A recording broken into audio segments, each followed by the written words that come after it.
Guys, kumusta kayong lahat? Tara samahan niyo ako, gagawa ako ngayon ng kakaibang panghimagas o pangmerienda gamit ang bihon. Yes po, baka magtaka kayo ha? Bihon, panghimagas? Yes po, pwede pala first time kong gumawa nito at in fairness, masarap siya. Hindi lang pala pwede pang ulam yung bihon, pwede rin siya gawing panghimagas o pangmerienda. Napakasarap at napakadali lang igawin. Kaya gusto ko lang din i-share sa inyo para may idea din kayo na pwede nyo gawin sa bahay para maiba naman yung panghimagas nyo. Gagamit lang ako dito ng 100 grams na bihon or yung glass noodles. Ilagay ko lang to dito sa aking bowl and then maglagay lang ako dito ng hot water at ibabad ko lang to for 5 minutes. Pwede rin kayo gumamit dito ng sutanghon kung mayroon kayong available sa bahay. So ayan, i-mix lang natin sandali and then takpan ko lang to at ibabad natin for 5 minutes. Anyway, kung bago ka pa lang sa aking Facebook page, my name is Riza. Please paki-follow para may updated kayo every time na may bago tayong uploads. So after 5 minutes, i-drain lang natin yung water. Pagkatapos, ibalik ko dito sa bowl and then maglagay na rin ako dito ng OB flavor. Ito optional lamang po kung ayaw nyo lagyan. Pwedeng hindi naman po or kahit anong flavor na gusto nyo, pandan or red or color yellow, pwede po kayo maglagay dito. So ayan, pagkatapos set aside lang muna natin yan.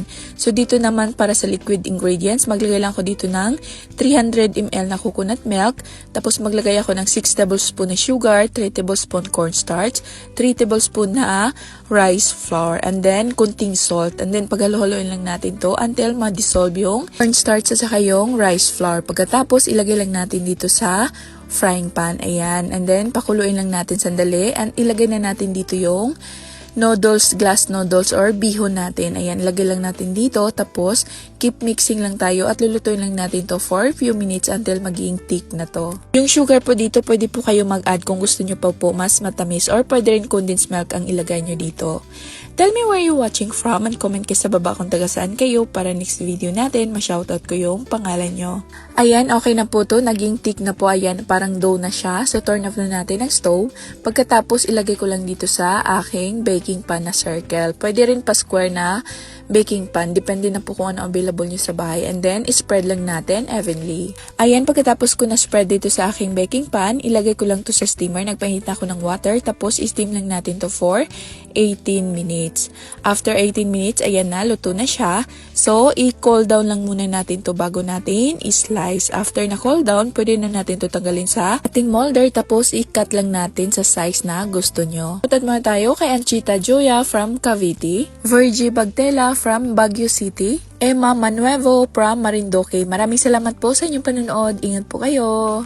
Ayan, ganyang cut lang po ang ginawa ko dito. Ayan, so tatanggalin lang natin yan. Ayan, o tingnan nyo naman po kung gaano kasarap tong dessert natin, panghimagas na gamit ang bihon. So, i-coat lang natin to sa desiccated coconut. Ito optional lamang po kung wala kayong desiccated coconut. Pwedeng hindi nyo naman po lagyan, masarap pa rin to. Ayan, so ilagay lang natin to sa plate para sa plating natin. If you're still watching this point, it means nagustuhan nyo yung recipe natin. So, paki-heart na tong video na to at comment kayo sa baba. I love bihon panghimagas. So, ayan o, tingnan nyo, tikiman time na. Ayan, tingnan nyo naman po kung gaano kasarap tong simpleng panghimagas o pangmerienda natin gamit ang bihon. Napakasarap talaga at kakaiba. Kaya mga mami, try nyo na. Anyway, sana may natutunan kayo sa akin today. Huwag kalimutan, follow nyo yung Facebook page natin. Stay safe everyone. Happy cooking. Enjoy. God bless you all. Pakishare na din tong video na to. Maraming salamat po.